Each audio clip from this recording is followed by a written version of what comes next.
Curtains have opened up the auditorium to usher the performance of Pabulum. Spotlight shines overhead. Director raises their thumb. If everybody's comfortable, I'd like to welcome you to the show. Thank you for waiting. Tune hour and wide. Feast your imagination on what you find. What will you find? That's Pabulum. That's Pabulum. That's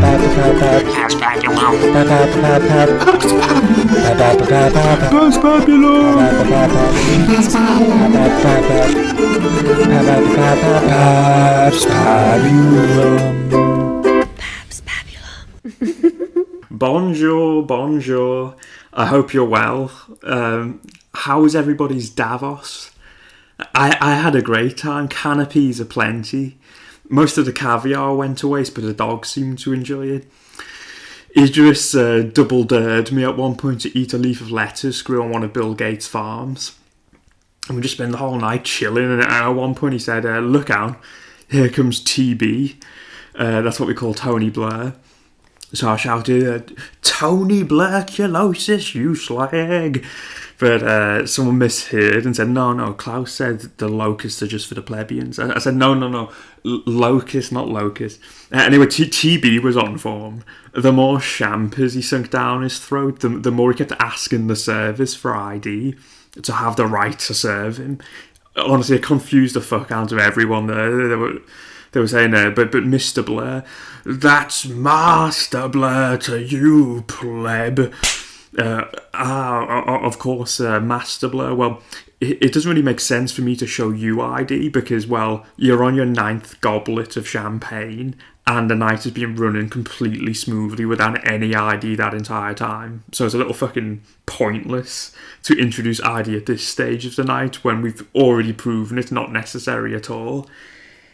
And then he said, and also for being completely honest, Mr. fucking war criminal, the burden of proof of identification usually falls on those that willingly consume the poison because of its adverse effects. Not those of us that are completely sober and as a result have zero adverse effects. I don't know if you've noticed that.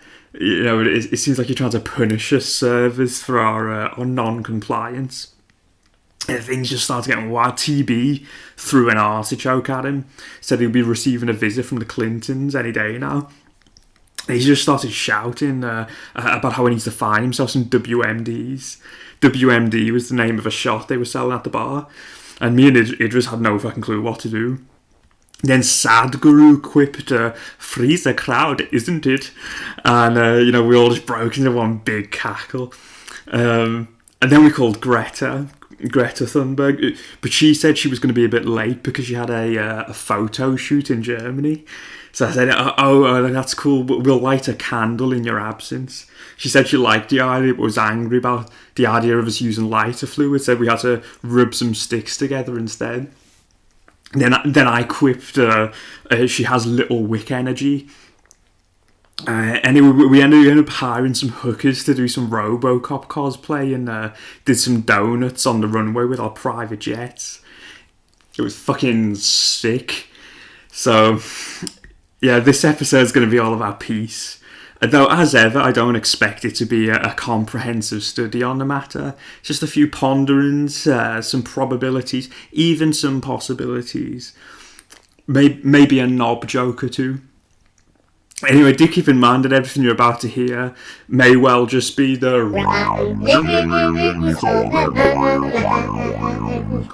Let us ask, what is peace and how is it brought? There are many people that have advocated for peace in the world that have made the claim that the solution to bringing it is the eradication of all nations. As John Lennon's Imagine goes, imagine there's no countries, it isn't hard to do, nothing to kill or die for, no religion too, and we'll get to religion later. And of course I love John Lennon, but it is a shame that that's become the anthem of the celebrity airhead. Also, the rest of the lyrics wouldn't look out of place at the World Economic Forum with all the other lizards pushing for no borders and no possessions, which I'm not sure is entirely coincidental, but you see, I myself had this worldview once upon a time, so I'm willing to give people the benefit of the doubt.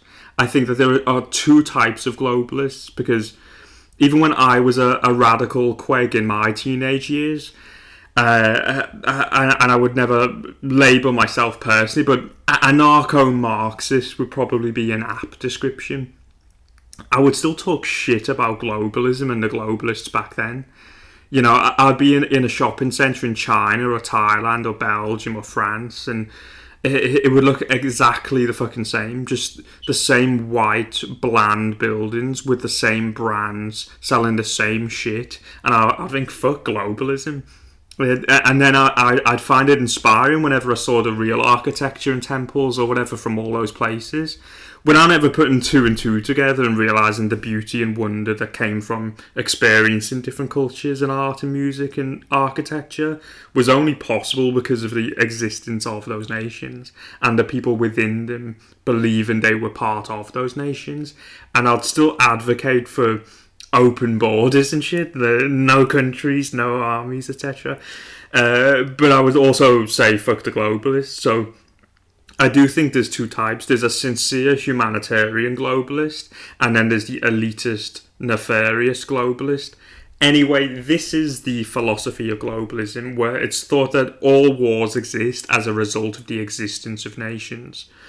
And the care for your nation is nothing more than a glorified tribalism. And as I said, I myself had this worldview once upon a time, because the borders of any country could be redrawn tomorrow. And they've changed names many times throughout history. You know, Prussia no longer exists. And there would be nothing more aggravating than meeting someone that wouldn't even grasp the concept that their country was an invention. Which made me think, this person's retarded. Ergo, I must definitely be right about this idea, because I believe that people have just been conditioned to believe they belong to this country or that. But if they are to decondition their brains, they will see reality for what it really is and see that nations are all just inventions separating us from our oneness as a species. But this worldview isn't in accordance with nature, and it doesn't reflect reality. You see, this worldview sees the world like it's Pangea, just one big supercontinent they label as the world. In reality, nature has divided the world into several continents. There are many islands and archipelagos whose functioning is optimised by the unity as islands, you know, whether that be subsistence, trade, aid, whatever. And also, how is that any less of an illusion than a country? You've also just taken a landmass and attached a label to it, and insisted that this is somehow righteous. At least with nations, they take into consideration the languages people speak, the shared histories, cultures, customs, the different religions, literacy rates. The globalist insists that all of those things be ignored, denied, eradicated. They'll throw everyone together in one big hodgepodge and refuse to take any accountability for the disastrous consequences that follow, and anyone that disagrees will of course be told that they're evil. The fact that countries continually arise all over the world shows that their creation is a natural element of human existence. A country is as natural as other universal inventions birthed by humanity, such as poetry or music. What globalism says is that all musical instruments are forbidden, because if your nation creates a guitar and this is the sound of your nation, perhaps that could sound discordant alongside the tones of the instrument of another nation. However, it doesn't consider the notion of orchestra, of harmony, and few ask, how is it more pleasurable to dance to the sound of the one globalist drum than any other instrument? And who has even devised the sound? Who is the drummer? The culture behind globalism is not an improvement on the culture of my nation. Not a fucking chance. A culture that supports hate speech laws will never be an improvement on a country that values free speech. But if I'm to say, and I'm not, I don't think imperialism and empire are a good thing, but just for an example, if I say that Britain should have another empire and conquer every nation on the planet, would you think that's righteous? Why not? It's the same thing. There would be one nation, no second nation would exist for the possibility of war occurring. We just won't call it the world, we'll call it Britain. And British culture is more conducive to producing a peaceful society than many others on the planet, particularly the culture espoused by the globalists. So do you think everyone will be okay with this idea, or do you think they'd be outraged? Do you think they'll decry imperialism and fight for autonomy and claim that their culture is superior? Because there's no fucking difference. Globalism is just an attempt at world domination. So when you know this is the case, that to subvert a nation, to dismiss its culture, to destroy its history, is going to do nothing but cause contempt, and then you do it anyway, how is that the action of a peaceful person? You haven't brought peace to the world, you've brought conflict.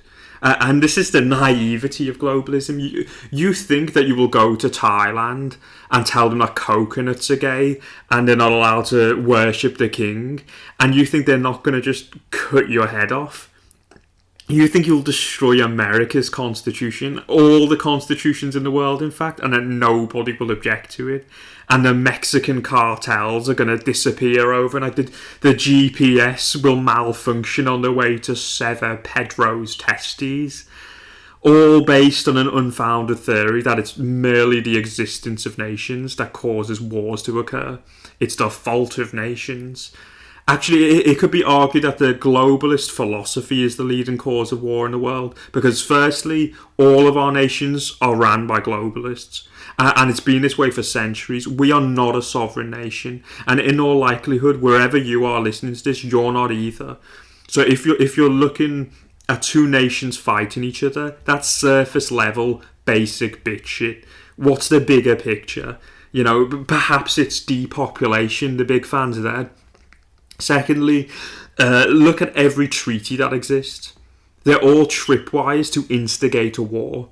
Every treaty is a tripwire, and they're intrinsically globalist. And then if a country ever attempts to break free from the globalist cartel, rebels against the agenda, enacts the will of the people, assassinations, colour revolutions, and when that doesn't work, they can trigger a war to get them back in line. They even have a world war up their sleeves. A world war is not a conflict between two nations, it's the result of globalism. Despite this, they have a self-professed monopoly on humanitarianism. Despite them not bringing the world a pube closer to bringing peace, and despite the existence of someone having a nation not in any way precluded them from being humanitarian, they believe that globalists are heroes and nationalists are villains. And this belief pervades everywhere. That's why when you ask someone, what does world peace mean to you?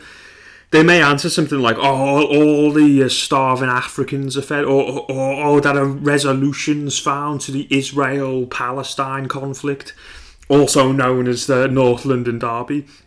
But is this going to bring peace to the world? No, because you don't even have peace in your own neighbourhood. Is your area not a part of the world? Who's going to advocate for peace where you live? A globalist isn't. And they couldn't, even if they wanted to. An Israeli will never know more about your neighbourhood than you do. Just as you'll never know more about a neighbourhood in Yemen more than a Yemeni person would. To think otherwise is the result of arrogance, and arrogance and ignorance go hand in hand. And this makes me think of the so-called spiritual gurus of the last century, who were all brimful with arrogance and ignorance, and they'd take on the persona of a prophet and propagate globalism. But they didn't manage to achieve bringing humanity a pube closer to peace either. And none of them ever pointed out that ever since you've been focusing on every other part of the world, things have got worse where you are, haven't they? They have. I've noticed. Since you've been focused on the rest of the world, they've got worse where you are. And nor did they point out that all of their solutions aligned perfectly with the globalist lizards. None of them were ever like, I'm aware that all of this is sounding very familiar to those cunts, but I don't want a one world government. So now I'm of the opinion that although there are two types of globalists, the sincere humanitarian kind and the elitist nefarious kind, the former is just a useful idiot for the latter. And although I still agree with some basic principles that anarchists have, like power and authority being a social contract, having self-sovereignty and things like that, you'll notice that none of the globalist media is very concerned with deterring anarchists, because the end goal is the same. Oh no, you want open borders and to disarm civilians? There's only one thing a globalist is terrified of, and that's nationalism. People haven't been conditioned into thinking they belong to a nation rather than the truth of belonging to globalism. People have been conditioned into despising their nations because they're the only thing that scupper the world domination by the globalists. Anyway, there's another assumption that's made in regards to peace, which is that the state of peace is solely an absence of war. But there have been periods throughout history where war's been absent. The Pax Romana, for example, which was a roughly 200-year period of so-called peace in Rome. But as Tacitus once said, a bad peace is even worse than war. Because what conditions arise in such a society? We ourselves have lived through a so-called time of peace since World War II, and so we already know, and it was the same for the Romans too, a time of high crime, violence, immense degeneracy, depression, anxiety, suicide, tyranny, confusion, stupidity. None of these periods of peace are anyone's utopia, so peace is not merely the absence of war. However, perhaps it's fair to say that the absence of war is a requisite for peace, as you could say pacifism is. But I think that it's a conflation of the matter for someone to think solely the eradication of war or the propagation of pacifism or peace itself, because pacifism is only peace if everyone is peaceful. This is philosophy 101. If there's a homicidal maniac on a murderous rage and he's gunning down civilians frivolously, brains splattering by the baker's dozen, and you're the only one that's equipped with a weapon, but you say, nah, I'm not a savage, I only washed this shirt this morning. How is pacifism the noble or righteous path in this instance? Your non-violence has abetted violence. More people have died as a result of your pacifism than they would have without. So although pacifism may be a requisite for peace, a byproduct of peace, it's not peace itself. Also, I don't know if you ever noticed this, but those that have advocated pacifism throughout history tend not to be capable of self-defense. They're not exactly black belts in martial arts or trained killers, so it sort of makes sense you'd want to put pacifism on a pedestal. And so again, though like war mustn't happen, violence also mustn't occur for a land to be considered peaceful. But there's nothing innately peaceful about either thing. They could just be the result of happenstance. Perhaps there's another rabid homicidal maniac, but he's been confined into a padded room since he was a child. And at tea time, he grabs a knife and just stabs all the peas on his plate, just foaming at the mouth, wishing that they were people. But his knife and fork are plastic. His food gets delivered on a tray through a little letterbox, and eventually he grows old and dies, having never caused any physical harm to anyone besides the peas on his plate. Should he now be the poster boy for peace? No, peace was never in his heart or mind, but if pacifism was all peace amounted to, he'd be awarded sainthood on a technicality. And so would most other people. I've never killed anybody in my life, and there's a good chance the majority of y'all never have either. And going back to what I said before about how pacifism is only peace if everyone is peaceful, well, this brings me on to religion, because as I'm sure you're aware, there are many religious prophecies that say in times of civilizational decline, in apocalyptic end times, a sole salvific figure will appear and bring peace. Now, I understand there are many different denominations of faiths and interpretations of text, and some people believe that the era of peace is not an earthly event, that heaven will never be a place on earth. And in fact, there are some that warn against trying to bring peace on earth. They say it's dangerous, it is impossible. Some say it's outright demonic in itself. And it's a bit of a double-edged sword, because I saw a thread one time. I don't remember where it was. It wasn't 4chan, but it was a similar thing, just the far left version. And it was some trans people that had determined the solution to world peace was the eradication of testosterone from the planet, because according to them, it's responsible for all the wars. And as we've been through, that's all the equation amounts to for some people. No war equals peace. So they decided that what they needed to do was groom some children, convince them that they're trans, and then give them puberty blockers and estrogen in order to have a testosterone-less world. Because in their ideology, they'd been duped into thinking men are evil and the cause of all the world's problems, etc., which is nonsense. And also, I don't know if you're paying attention, but it's another stance which is fundamentally anti-nature, a familiar pattern. Anyway, then they even made plans to pour vials of estrogen into the water supply of the city. And then they were apprehended before they managed to. I know that sounds like some tranny comic book film, but I swear down that this actually happened. And they were convinced that they were doing the right thing. It was necessary for them to do this to achieve peace. That it didn't matter how immoral these acts may seem. They're willing to do it because they believe that this was necessary for the greater good. In reality, they're fucking delusional. Obviously, this is retarded. But it isn't the first time in human history where this has been the case. Where people have attempted to bring peace and have instead reaped horror on the world. So I do think it's wise to have caution over our convictions. But on the flip side, if I were the devil and my sole purpose was to prevent peace on earth, that's exactly what I'd want you to believe. That wanting peace is none of your business. In fact, pleb, it's downright heretical. You know, who the fuck told you that? Really think about who it was that told you that, and list all of the possible motives they could have for wanting you to believe it. Some food for thought. But anyway, most religious people do believe that this salvation is a physical event with a physical saviour appearing and bringing peace. And this got me thinking something.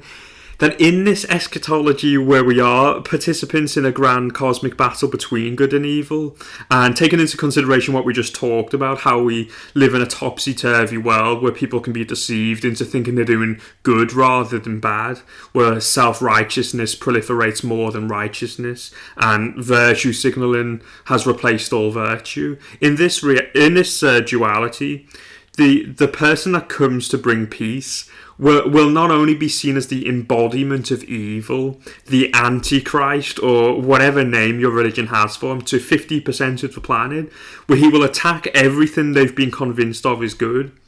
But to add insult to injury, he will then also win. That's the reality for half of the world. They'll say, oh, that guy's Eve, that guy's the Antichrist. He'll go after everything they sincerely believe is good, as we spoke about with groomers making kids trans or whatever else. Then they'll see him destroy everything they cared about and win. That's how their world ends, which is hilarious. And likewise, the so-called Antichrist would be seen by half the world as a righteous hero that's upholding the values they believe in and is bringing peace, and then they'd get killed and everything they're fighting for will get undone. Now, if we're to nitpick, it is possible to find some flaws in this prophecy, particularly if we're to scrutinise the depictions of how this prophecy is supposed to unfold in these scriptural texts. You know, because they'll say that this salvific person will appear, and we've all seen a person. We know roughly the size of people, and that instantaneously the entire world will see this person. because there will also be a light that shines so bright, and everyone will go, oh, yep, that's the guy. Nobody seems to really prod the believers in this prophecy into giving specific dimensions for their saviour. How tall exactly must they be for the whole world to be able to see? Let's get some mathematicians on the case, because there are volcanoes erupting around the world right now, spewing magma higher than the height of any person, and you're not seeing that right now. There have been nuclear bombs detonated on this planet, and the vast majority of people living on the planet didn't manage to see it with their own eyes. So it's pretty clear that the salvific figure in question must be a giant, taller than any mountain, as wide as a continent. And then we're not even getting into the damage that would be caused to the eyes of the people from the so-called light radiating from this giant at a close range. So either this is true, or knowledge of anatomy, the human eye, the curvature and size of the earth were not the forte of the human that wrote that. And the salvific figure will not be a giant, nor will there be any supernatural indicator to alert the entire globe simultaneously. Your saviour will actually just take the form of a regular person. But then another issue arises. How many of you would believe him? Truly, if someone tells you that they're here to bring peace, what will it take for you to believe them? The vast majority of people of every religion are closet atheists, and they have no real belief. And then perhaps you'd like to believe that peace is possible, but the person sent to bring peace doesn't quite align with what was written in your book. That was never written by your God. Or doesn't align with your own preconceived ideas of how they may look or sound. You know, expectations are the harbingers of disappointment. What if he has a lisp? Are you going to believe him then? Is your faith that fickle? I hear siblings peace. Nah, fuck off. Nah, fuck off. It's not him. It's not him. Fetch the rocks. This is blasphemy. Another couple of things spring to mind. What's your involvement in this new age of peace? You know, it just took one person to announce peace is here, and now you're suddenly peaceful. You'll notice that again, pragmatism is entirely absent. Also, let's say, okay, miraculously your saviour arrives, they pronounce peace. Yourselves and societies don't need to make any fundamental change, but peace is brought anyway. Well, what if I put my hand up my ass, pull out a grenade, and then decide to throw it? Would there still be peace? No. So peace can never be brought by one. It requires my cooperation. It requires the cooperation of everyone. Peace is only peace through cooperation. And of course, if peace requires cooperation from all, then we all must believe it's possible in the first place, but many people don't. As I've said, some people have ideologies that mandate them not to, but most people's disbelief is irreligious. They're just pessimists, and pessimism is the nemesis of progress. But still, they do certainly abound. And they'll often sequester the very notion of peace to the realm of preposterousness, label anyone that advocates for it a hippie or something, and present themselves as realist whilst insisting that to live in a peaceful world is just not realistic. Well, let's imagine a tree is going to fall on a child. Would you put your hand in the way to stop it? It doesn't seem unreasonable that this is something that you would desire when considering the alternative. And to ask this task of one individual, you'd expect him to willingly comply. Now, would it be unreasonable for you to find 1,000 people that were willing to stop the tree from falling? How about 10,000? 100,000? 1,000,000? At what point does it become a fanciful pipe dream? It's completely natural to want to prevent the destruction of our species, and most people just want to do the right thing and also have the capacity to do the right thing. But of course, it is maintained that for 7-8 billion people to do the right thing is impossible, because there are people that are yawning, going, my arms, feeling tired. There are people that don't like babies. People that want to depopulate the world. People that are cutting down the trees. People that are weak. People that are consumed with selfishness. And so the real question that should be asked is, where do these less virtuous people come from? As we've established, it's typical for advocates of peace to deny nature, to elevate themselves above their biological reality. And also for the dissuaders of peace, they're all too happy to talk about human nature and justify any amount of barbarism and retardation and savagery that occurs without any aspiration of spiritual ascension. Both are wrong. We must understand our nature, not deny it, and also understand how the environment we live in affects our behaviour. Imagine there's a lion in the wild. You'd have no expectation for it to be peaceful. Only a fool would attempt to stroke it. If you saw it coming towards you, you would shit your pants and run 1,000 miles. It has no reason to be peaceful. Its only objective is to survive, and perhaps it hasn't eaten in days. Maybe it'll have a scrap with a crocodile on the morrow, and the only creature it's seen take your form in its life was a poacher. This is a creature living in its pure, wild nature in dire circumstances. Now, imagine another lion that's imprisoned in a zoo, and every time it roars, it gets whipped because its nature has been deemed as impolite and scary. It lives its life behind bars. It hasn't socialised with other lions. It's anxious, nervous, depressed. And although it wouldn't last a day back in the wild, it's only a matter of time before its jaws snap, whether that be on the person holding the whip or an innocent civilian. Now, imagine a third lion, but this lion has no recollection of the wild and has spent its entire life in luxury, in the care of a Saudi prince since it was a cub. It's always been shown love and is well fed. This lion has never attacked anyone. Its roar is a whimper, and it pontificates. Oh, why must all those lions be so violent? They must be demons or belong to a country. And of course, it wouldn't last a day in the wild or locked in a cage. But what you need to understand is, we are no different than lions.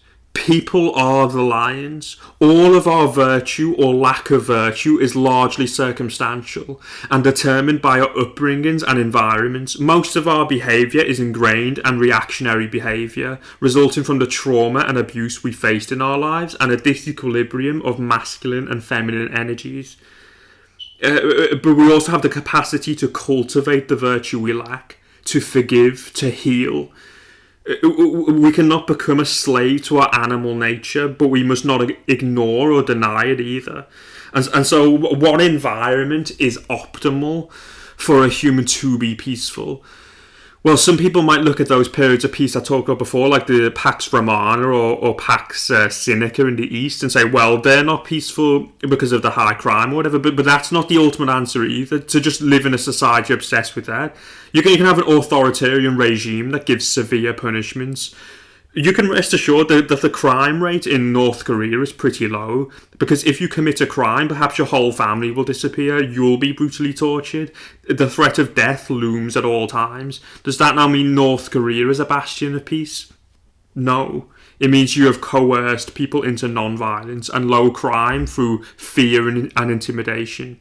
Just like the lunatic in the asylum, they're not peaceful by choice. They weren't led by virtue, and their lives were consumed by fear, anger, sadness. Peace is never peace through coercion. It has to be a free choice. So the society must be free. Freedom is the only path to happiness, and people must be happy. It must be a society that's in harmony with nature, that doesn't deny it, that doesn't mutilate it, that doesn't destroy it. It must be a society that cultivates virtue, that transmutes its sins into virtues. And of course, the best way to do this is with the restoration of the family, to have a balance of masculine and feminine. As I've said before, the separation of parents causes a physical trauma to the brain of a child. I've got no doubt this will be discovered to be true in the coming years, and it also increases the likelihood of them getting abused 1,000-fold. Sexual abuse is rampant in our society, as is physical abuse. And we must learn the importance of preventing these things in order to prevent unvirtuous and destructive qualities in people as they grow to be adults. We must choose knowledge over ignorance, strength over weakness, fearlessness over anxiety. And on freedom, we must have freedom of speech. Not only is it integral to combat ignorance and prevent a tyranny, it's also integral to having a non-violent society. I don't know if you've ever received a death threat before, but I have, and it's funny because, as you know, we're all pro free speech here, and we'll go more in depth into the so-called caveats another time. But sometimes you'll hear someone say, "Well, I'm not pro censorship, but so someone might send a death threat." Yeah, who? You will. The only people that are violent in society are those that are pro-censorship. That is the elephant in the room. The only people that are willing to be violent over words are those that are okay with the censoring of words. They're willing to put someone in a cage over them. Of course they're willing to be violent over them. And the person sending the death threat over words is someone that's grown up in a society that's told them for an entire generation at this point, words that hurt your feelings warrant a prison sentence, and violence is justified too. Don't worry, we'll look the other way. Nobody that is pro-free speech is violent in society. Why on earth would I be violent over someone's words and be pro-free speech? There's absolutely no need to be. When someone says something, they're either telling the truth, they're telling a lie, and most of the time not intentionally, they've just had the wrong information. But I have the freedom to decipher that for myself anyway. They're mentally ill, or they're attempting to make a joke. I understand that instantaneously, and so why would any of those things trigger violence? But the vaginal mind lacks logic, and so is a slave to emotion. The vaginal mind is perpetually offended. I've told you since day one, censorship is a vaginal trait, and the vaginal mind is a violent mind. Much like the globalist tripwire treaties, those with the vaginal mind set up trigger treaties, and those are the tripwires to excuse their violence. Just these invented sacred cows. Oh, but if someone talks about that, if someone says that word, then what? Then what? You'll be violent. I'm very purposeful when I say the vaginal mind, which I know seems strange or comical at first, but as time passes it will become much clearer why, and I'll do an episode in the future elaborating on it. But you see, I don't politicise it or racialise it, and I don't even just say it's women, because it's not. Most people with the vaginal mind are men. The energy may be female in its inception, but it's a mind, and out of this mind grows cultures also. So there are vaginal cultures. And the culture of the globalists is one of them.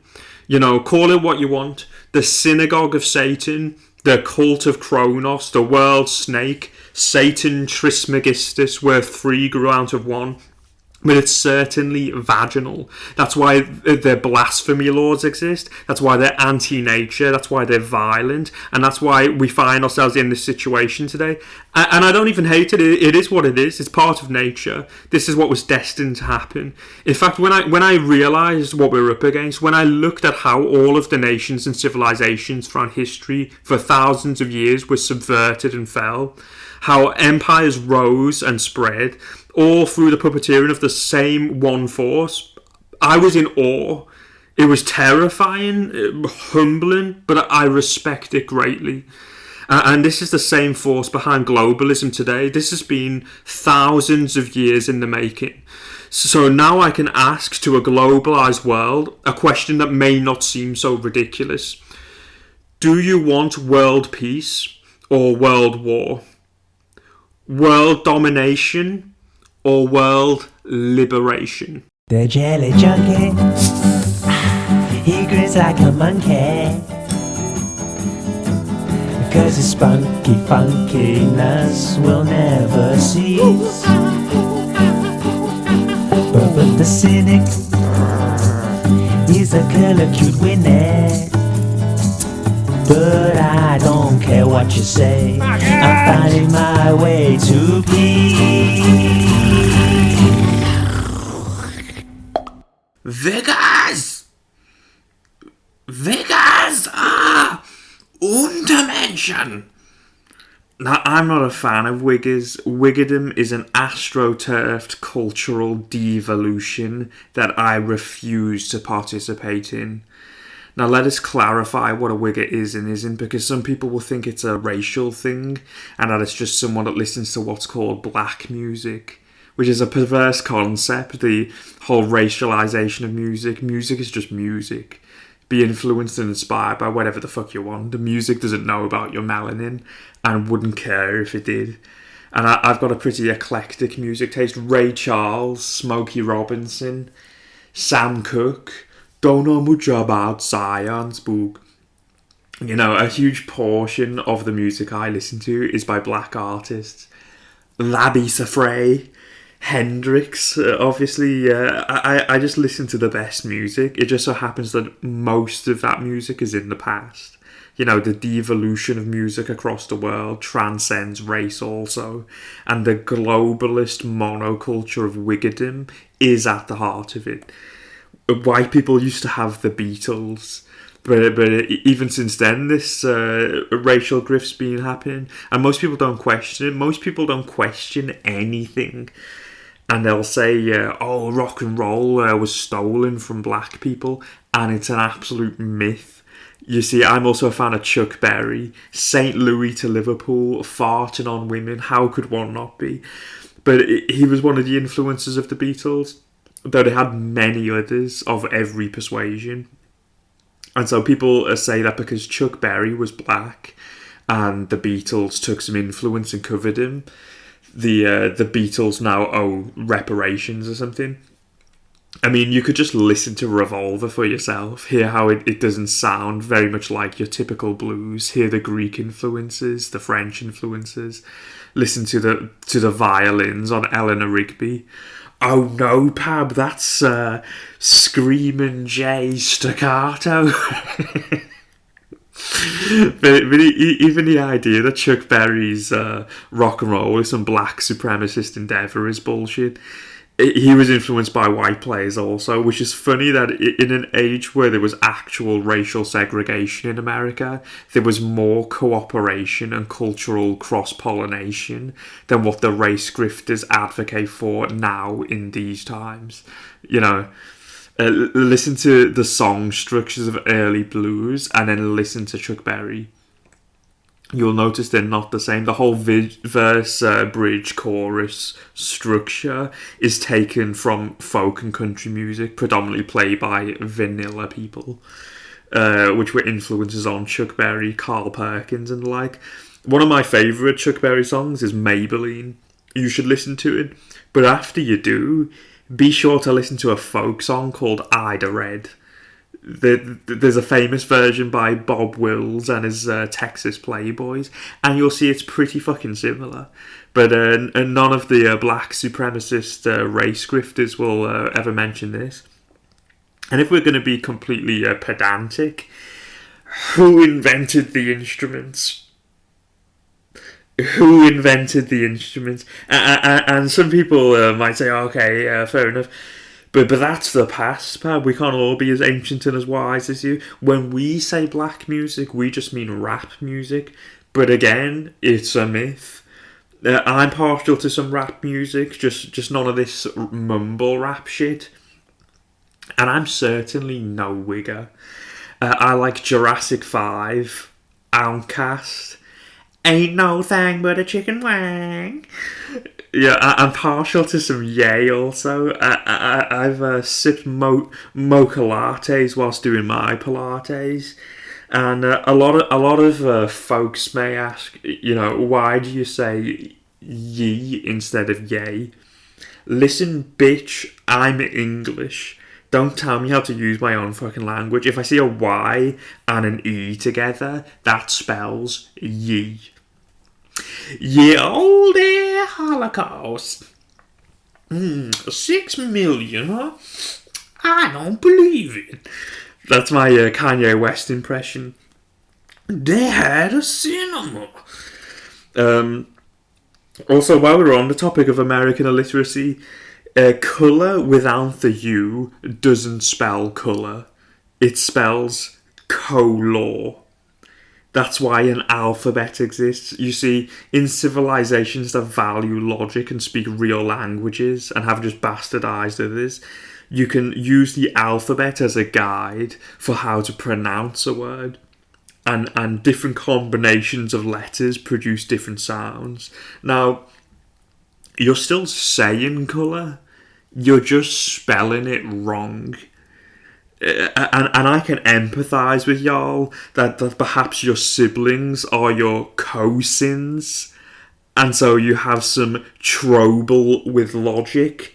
I can even understand that you want to separate yourselves in some way from the language of your ancestors to prove you're your own contri. But to produce the sound required to say the word colour, the letter U is an integral part. It wasn't put there by mistake, frivolously, for a laugh. It's there for a very good reason. The reason is that you can't pronounce the word colour without it. Don't know if you've ever thought about that. Or should I say, thought about it. Exactly. You don't even believe it yourself. You don't even believe it yourself. This is nothing more than pure vaginal pettiness. And the whole world sees this and just thinks you're retarded. Now, as you well know, I'm a constitutionalist. I'm an America First patriot. I've ate a cheeseburger before, and I say, bring the U back to the US of A. That's the platform I'm running on. And if you're an American that values truth and don't hate your ancestors, if you're not an absolute fanny, by which I mean vagina, I don't know who convinced you that was an ass, by the way, but let's just tackle one thing at a time. We'll get to that another time. Take my hand, I'll walk you through this. If you're a true patriot, you'll be saying it too. Bring the U back to the US of A. And this whole racialization is just Americanization, by the way. Now, I can tell you all about the vacuum of rhyme created by the subversion of poetry, but just listen to a patter song. You're telling me that I'm the very model of a modern major general isn't just Eminem. And while we're on the topic of Eminem, you won't hear many people say this, but Eminem is the greatest rapper to ever live. A lot of people don't want to admit that, especially when you're a white person. They want to make it seem like a ridiculous opinion. Oh, of course you like Eminem because he's white, or you don't even care about rap music. And yeah, I don't give a shit. Rap music isn't my favourite type of music, but Eminem is actually the best at it. You know, that shouldn't be a hot take, but it is. And also, what about all those samples you're using? We're not going to talk about that. You know, really, Japanese people invented rap music. Whoever invented the sampler deserves some credit. I've done zero research, but it seems reasonable to me that they might be Japanese. Mr. Hitachi, where's his Grammy?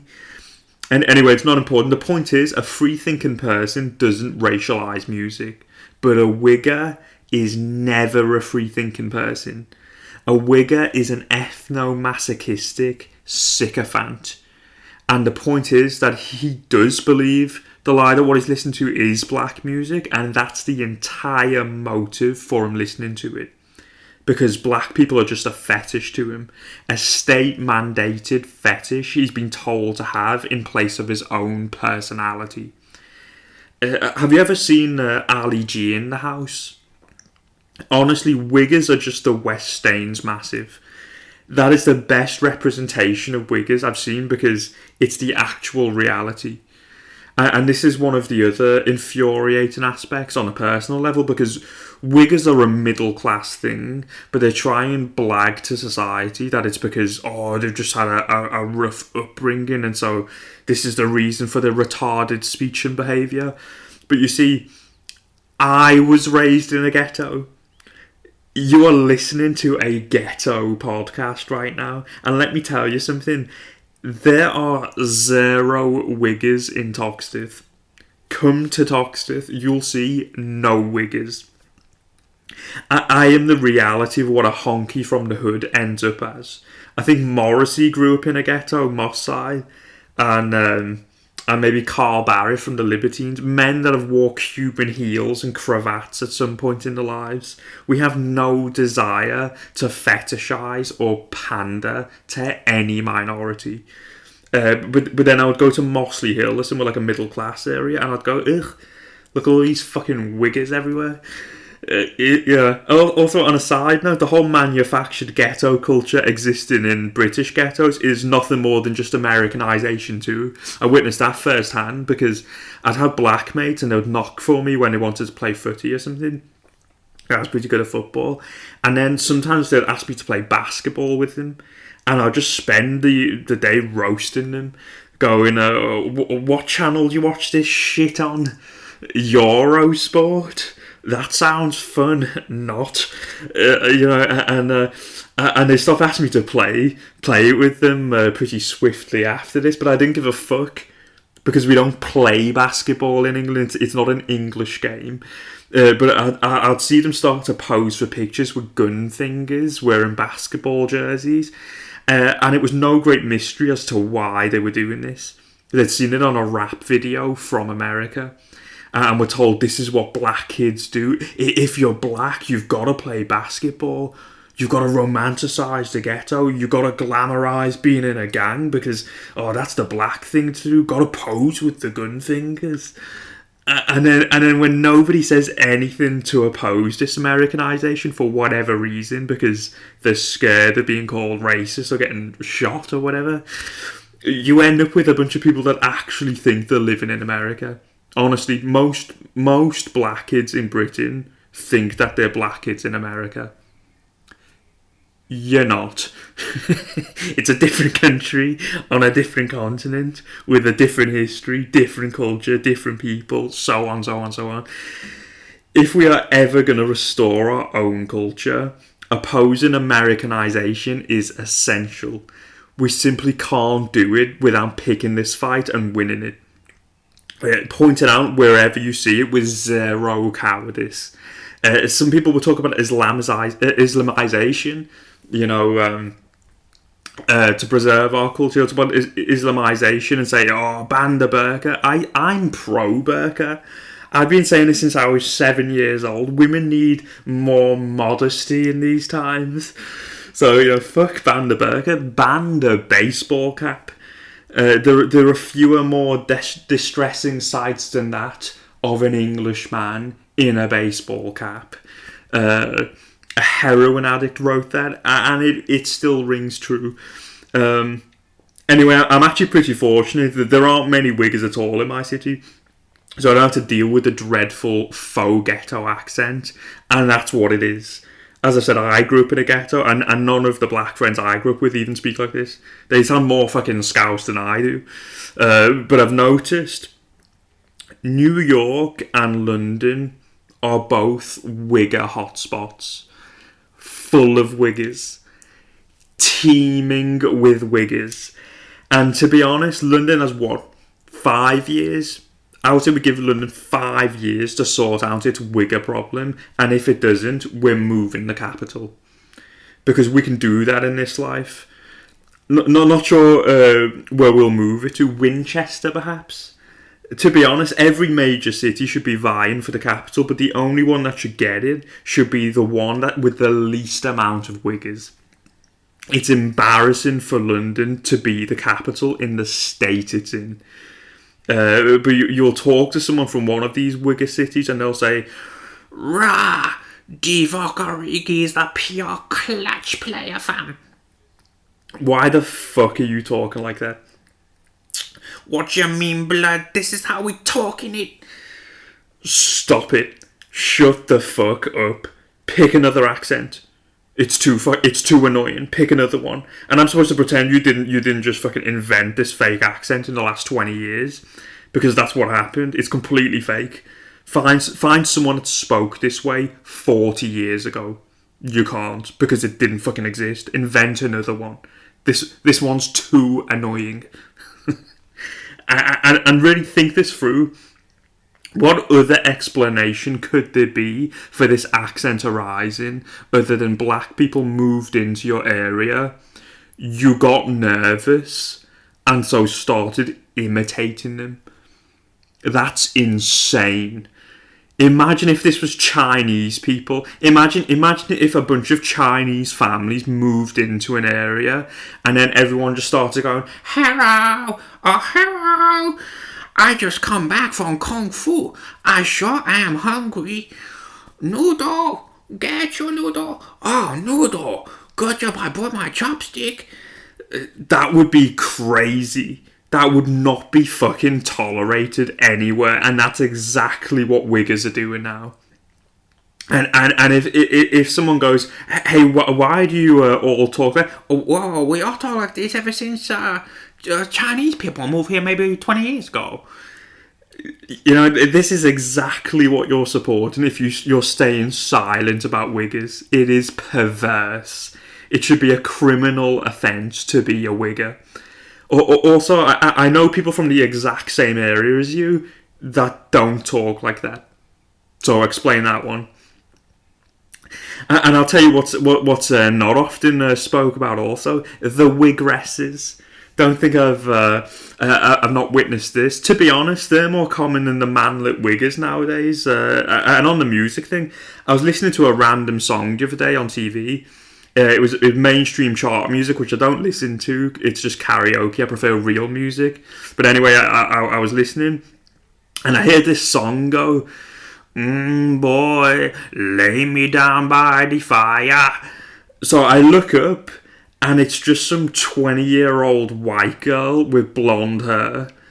"Hear me, boy, lift me up higher."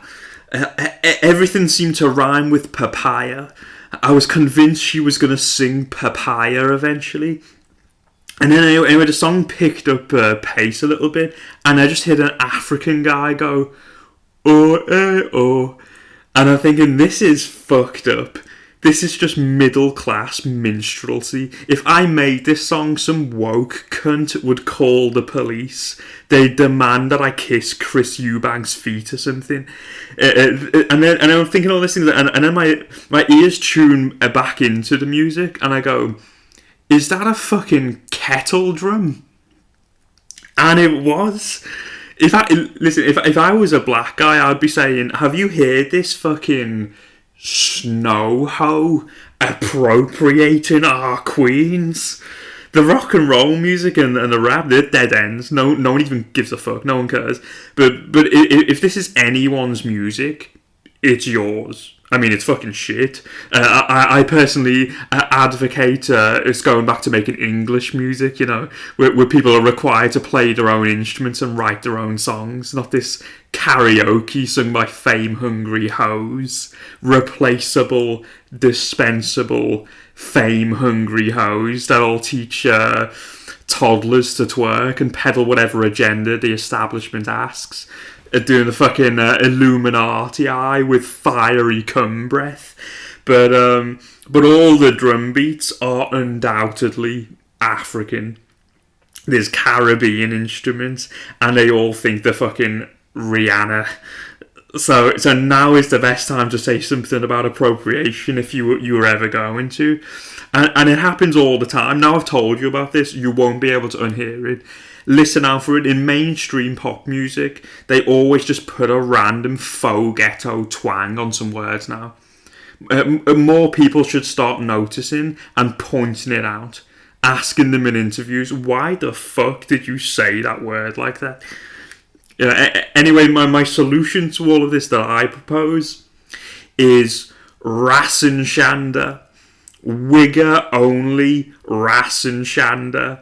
Because if you're willing to sever the tether between yourself and the entirety of your ancestors, be a useful idiot, a willing participant in the genocide of your culture, those ancestors forged over thousands of years, what right do you have to propagate the genes they've given you? And sometimes on this podcast, it is me against the world, but this time, I think that I'm the voice of the masses because nobody likes wiggers. Nobody looks at a wigger and goes, oh, what a cool guy. I hope my son grows up to be just like him. So with this wigger shander, if we said that every woman guilty of canoodling with a wigger, I don't know, got put in a straitjacket, I'm sure there'd be human rights conventions that feel compelled to object. But then, someone would say, but she's being aroused by wiggers. She can't be right in the head. And I go, oh, you know what, you are right. Fair enough. Also, most wiggers are Indian and Chinese now, and don't ask me how that works, but it is what it is. That's just what's happening. But you see, as I say, wiggers are the West stains massive that the West and East must both reject. This is an improvement on no one's culture. Though I'm not great at introductions, while the pendulum swings slow, I will swallow my reluctance. And so, here I go, here I go, here I go, here I go, here I go. What's your name, what's your number? Together we can conquer this rock. If I put 2 fucking fingers inside of your pussy and 2 in your eyes, they'd call it the Spock. I would have the whole wide world safe in my hands while the rough seas tremble below. We could live long and prosper, baby, with my fucking hello. And then your eyes would say, Vida comprada tequila. I hope it was a greater pleasure knowing me as it will be knowing you. Knowing me, knowing you, knowing me, knowing you, knowing you. Aha! Labias and genitals, now the time has come to listen to the madness of the masses. If you'd ever like to contribute to this part of the podcast in future episodes, do ride upon your billowy cloud to pillowy dreams where peace is ploughed, where the munchkin monks of yore once bowed at the shrine of those least endowed. Blow a kiss, send a wish, fist a fish, and send your questions, bank details, songs, thongs and videos to pabulum@gmail.com and follow me across all social media at Pab the Crab. It's been a tremendous week. Actually, again, now we've got a lot of responses, and I put out a question. The question was, how would you bring about peace? We got a couple of answers, so we'll start with that this time, and then get into the other questions. First response I got was, it depends on what someone's idea of peace is, I suppose. I imagine in Western culture, people would find a piece of peace in not wanting for so much, or having the means to afford what they want. The class system constantly reminding people of their position in life. So I would say maybe make people want less so that they gain more. Well, that's a very thoughtful answer of you there, Honey Gooch. I'll try and, respond in kind. At one point, though, you said, you're not sure if it's just in Western culture. So this is a common thing I've seen people do, where they're hesitant to speak on behalf of the world because they think, it's all going to be different. And this comes down to, I think, the subversion of art, where everything's now subjective. I mean, it's even infiltrated laws, where you have subjective laws, like hate speech laws, all that nonsense. And I am going to prove the nonsense of this. Subjectivity only exists within a scope, not a spectrum. I am in the process of proving this on an episode in the future. Mark my words, it will be disproven, because peace is the same everywhere. Like the idea, in another culture, they're getting like spears thrown in their asshole and like, oh yes, our age of peace. It's like, no, it's the same for all of humanity. And yeah, it's an interesting, because you talk about like envy and greed, with throughout classism. and this is what it often comes down to when you have possessions and then you have envy and greed and desires, and are kind of striving to have some kind of contentment as peace, because on an ascetic level, I agree. Like where you say, "Oh, you should have nothing and be happy." I agree, but it's also the goal of the World Economic Forum. And as we talked before about nationalism and globalism, it's like, well, they're all globalists, and so what they want is global equity. Ultimately, so like I know who's writing this in. As I said before, the anonymity is for y'all. It isn't for me. I don't give a fuck. But I know the person writing this is from the same place as me. I know they're from a working class area, so it's like what it means with global equity is they will look at you and then go like, oh well, Britain as a whole has a higher GDP than say Thailand. Like they'll say, oh, you've got a tenner. Oh, but on the exchange rate, that's a lot of money in Thai baht. Instead of going like, well, actually, it's all comparative to where you live anyway. So if you have a tenner, you still have fuck all. You're still skint. But they would just look at like, oh, look at all the palaces in Britain now. So basically, what they want to try to purposely impoverish the nation so that we become poorer, and then the third world countries become richer. But it's all on the same premise that, oh, if no one has more than the other, there's no envy, and therefore, we can live in peace. But it's kind of bullshit because, as I say, I've travelled around the world to third world countries. Like, if someone in Thailand, a middle class person, has a better existence than a working class person in Britain. Like you wouldn't be able to afford a home. Crime's rampant. People getting shot at. People are addicted to heroin. Everyone's crazy. Everyone's committing suicide. It's not a good existence. But they'll just go, like, oh, we have a look at the GDP. That's all they care about. You just stage a number. So they say you're the one. So this is where there's things like climate reparations come in, and it's just a kind of an excuse to impoverish a first world nation. It's really a treasonous act. These token puppets are doing, just following the orders of the World Economic Forum. Saying that though, on the World Economic Forum, I'm a little bit suspicious. My eyebrows raised because I feel like too many people are talking about it for that to be like the whole thing. You're only really scratching the surface with that. And ultimately they can talk about all of the things they want to talk about in the secret society, so they don't really have to be that open. So it's all a little bit suspect. I'm going to keep an eye on that. I think, it wouldn't surprise me if it's some kind of red herring and they want you to think like the plan's been scuppered, but it's really just like a change of the guard or whatever it is, because ultimately it's like, even if it wasn't the World Economic Forum, it would rear its head in another way, because the world domination, globalism, has roots elsewhere, and people need to look into into the ideology behind all of it to really prevent it. I think the idea, you just get rid of that one body, and then it's going to rear its head in another way. It's a bit of a hydra. But as I said, they'll get those pawns, the token pawns, to the puppets to be treasonous, basically, crashed our economy. So it's like, that's not going to help you, The idea, like, oh yeah, I would like things to be cheaper and affordable. It's like, yeah, they're not going to do that because they have the same ideology, but just on a global level.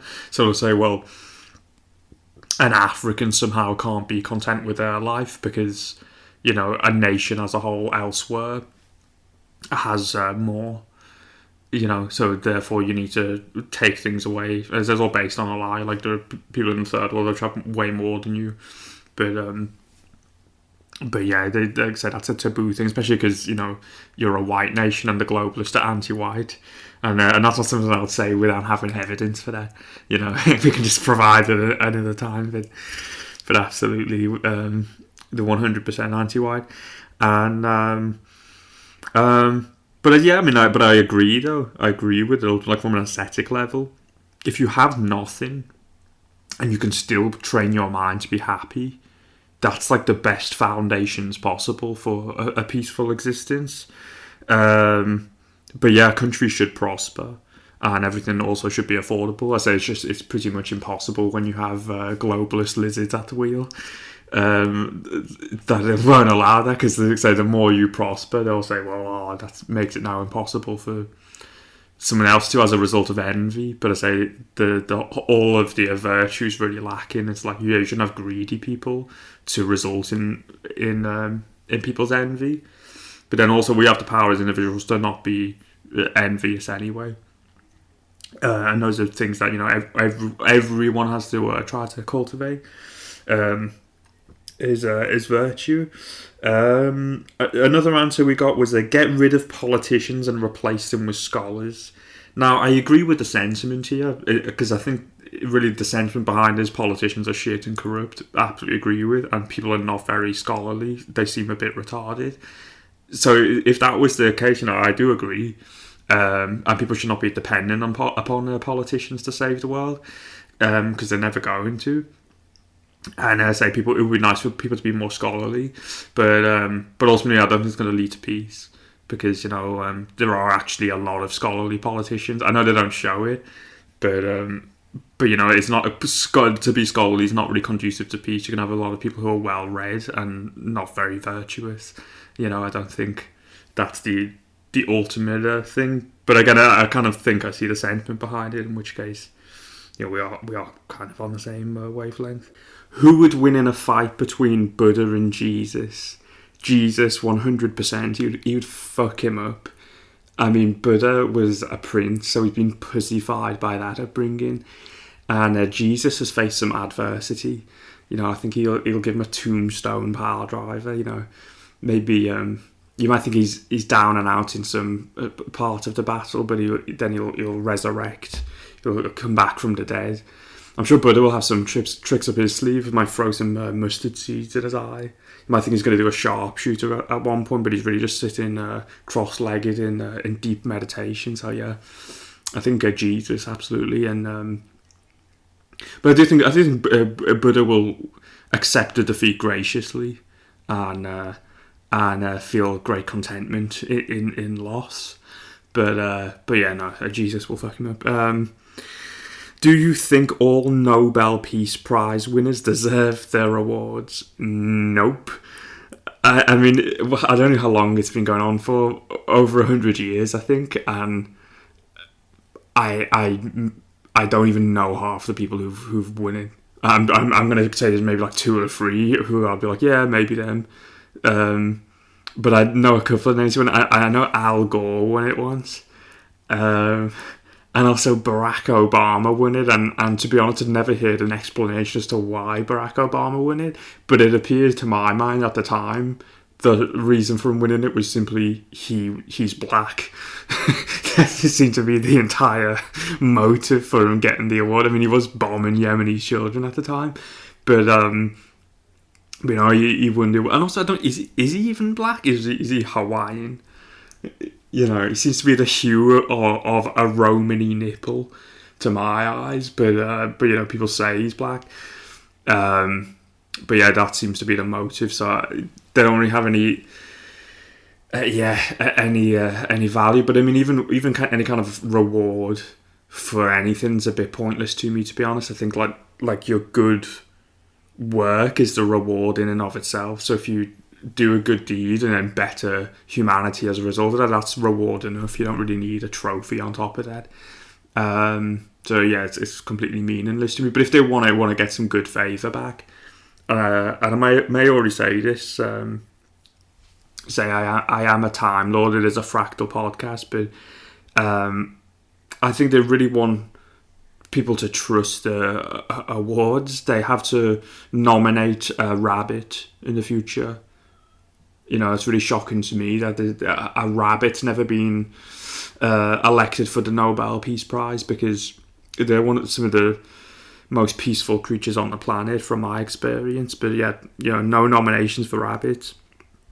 But you know, Al Gore and Barack Obama have theirs. It doesn't really make sense to me. How would you describe peace? Now, this is a nettlesome question because this seems to happen a lot where I'll put out this part of the podcast on the stories and stuff, and then people will give it a question which is almost like the entirety of the episode's basis. So I don't know if I've already explained it at this point. Maybe I've told you more about what peace isn't than I have, and now you know you've set me up for a nice way to kind of sum it up. But I'm a complete phony. I'm short on time here, and I've got to try and come up with some witty, memorable, quotable way to sum it up. But I'm not sure I can. How would you describe peace? Let me think about it. Peace is humanity at its optimum, creating the optimal conditions for virtue to flourish. I'm so sure I'll think of a better way to to describe that, but as I say, I'm short on time here, I've got to go. What is more important, freedom or peace? Well, you say that's an oxymoron. You can't have peace without freedom, because peace without freedom is just authoritarianism. That's all it will lead to. And if you have freedom without peace, it's really just a rebellion against the prior repression. You must have freedom with the aspiration to cultivate virtue. I say, otherwise you just get atheistic, liberal degeneracy, which we've witnessed. You have to have the virtue must be a part of it. We also got free videos this week, which is a new record, I believe. Free videos this episode. So maybe y'all can let us know which is your favourite of them all. And the first one is there's a question attached, which is what's your favourite animal?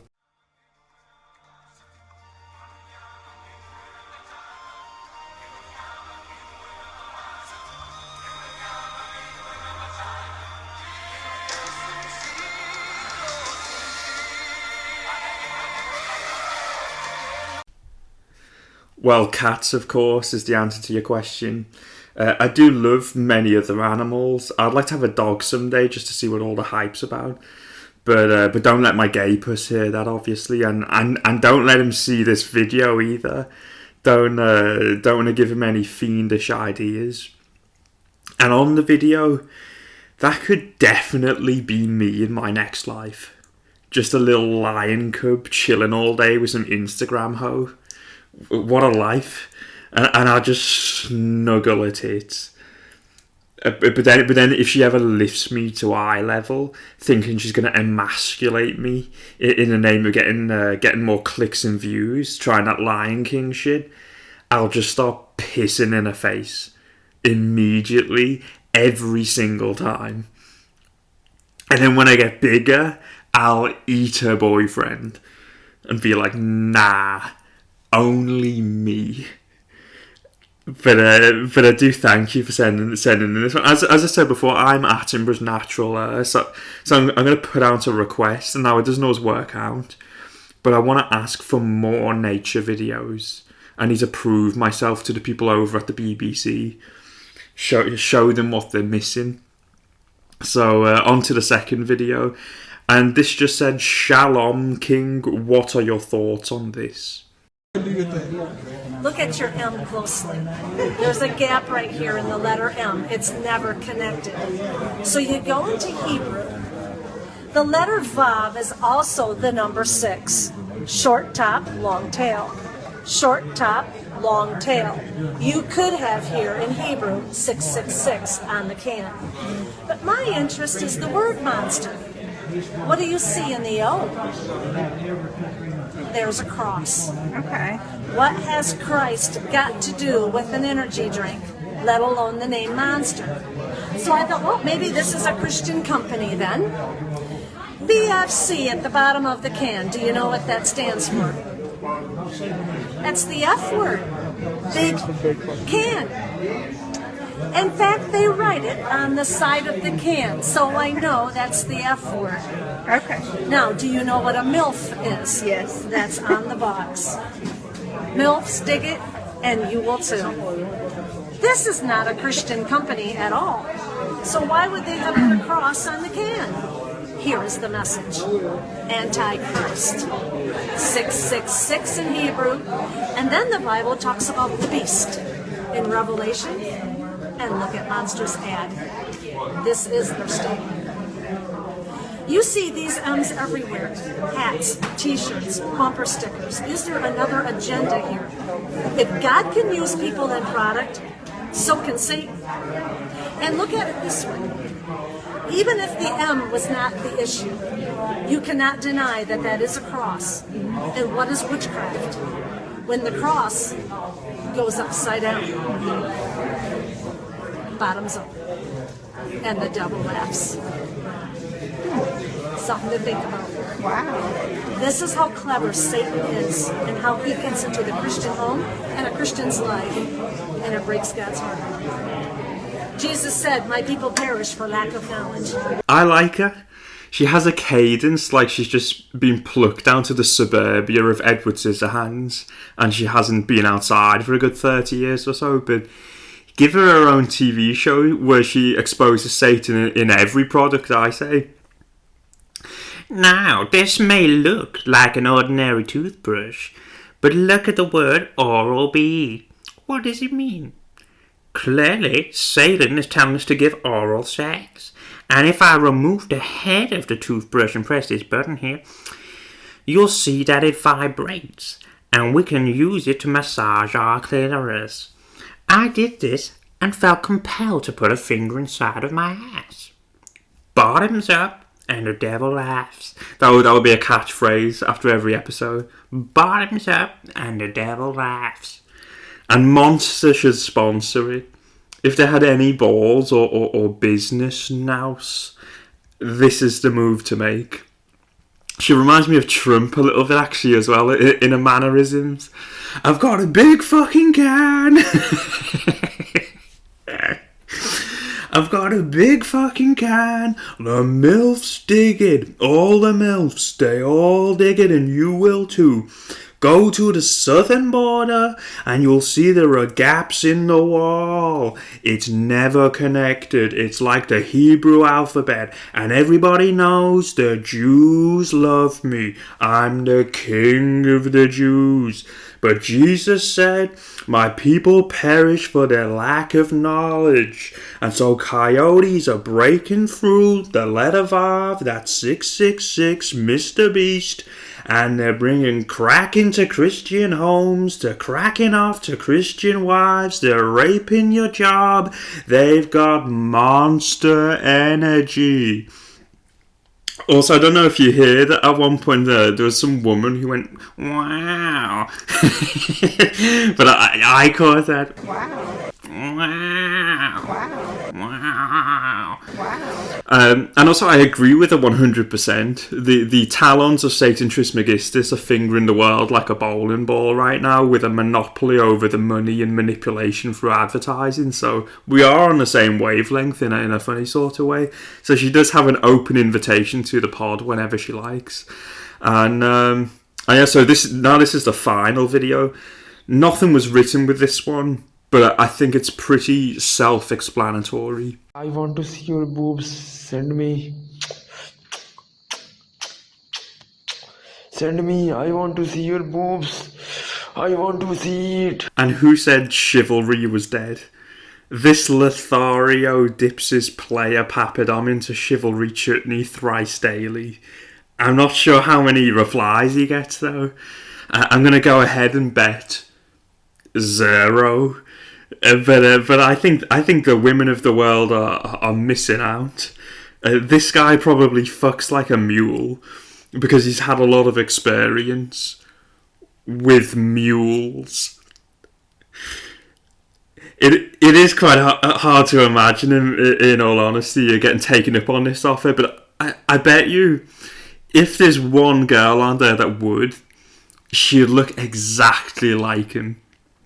the exact same face, a cousin perhaps, but she's just pudgy and wearing a second-hand sari, going, "I show you my boobs." Anyway, what was your favourite of the 3 videos? Comment below. Mine was the Monster Energy one, I think, but they were all tremendous. Dankeschön for sending them in. I thoroughly enjoyed that. As always, this part of the podcast is completely reliant on your participation. So if you want to stir the episode or conversation in a particular direction, have me react to something, or you think you can better the videos of the previous week yourself, send them in to pabulum@gmail.com and we'll take a gander. But I think this week y'all should give yourselves a big pat on the back. You gave me a semi. Well, I should skip along because I just stole an egg from a hen and it's fucking hench. Some big Monsanto looking cunt said he's mates with Purple Aki and he's going to pin me down if he catches me. So I hope your mind was blown and it's now in smithereens.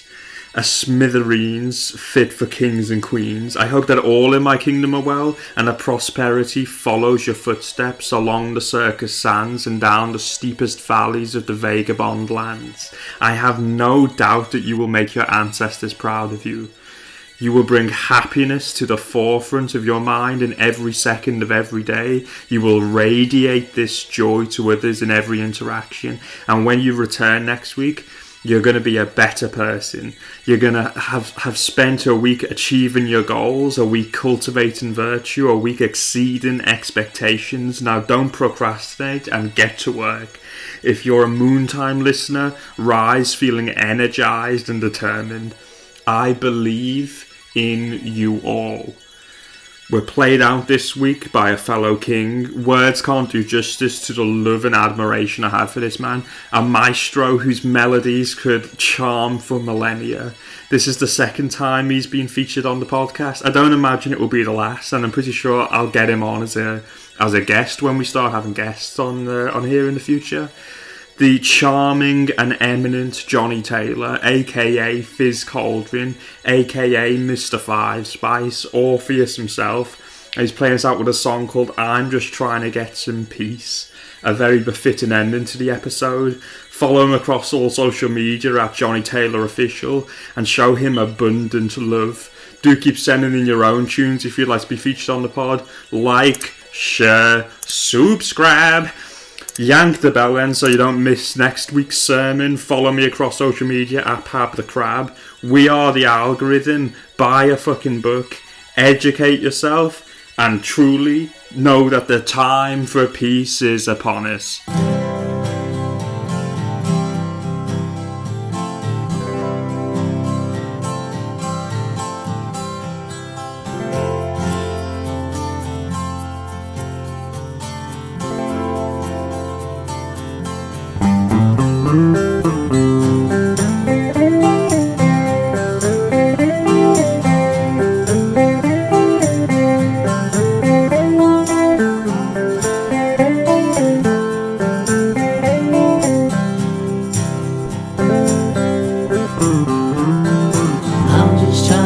Some peace.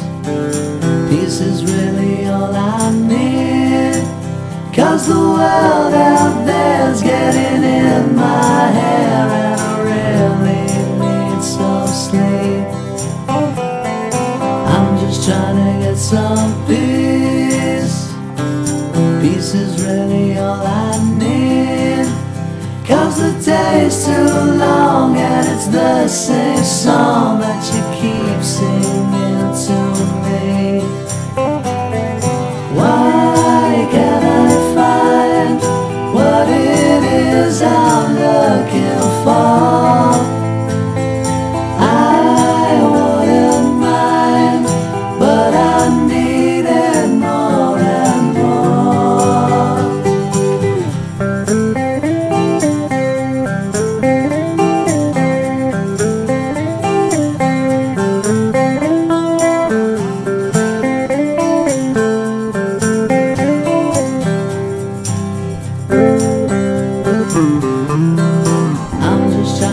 Some peace, just a piece is all I need.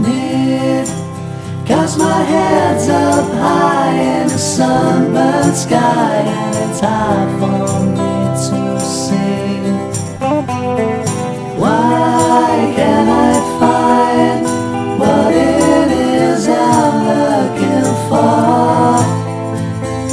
I wouldn't mind, but I need it more and more.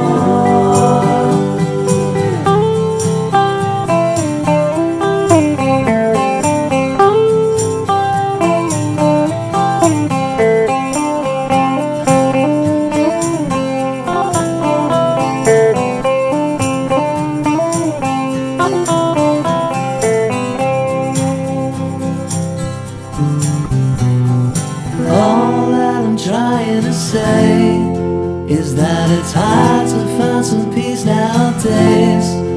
Maybe you feel more alive in the sweet sunshine, lying somewhere far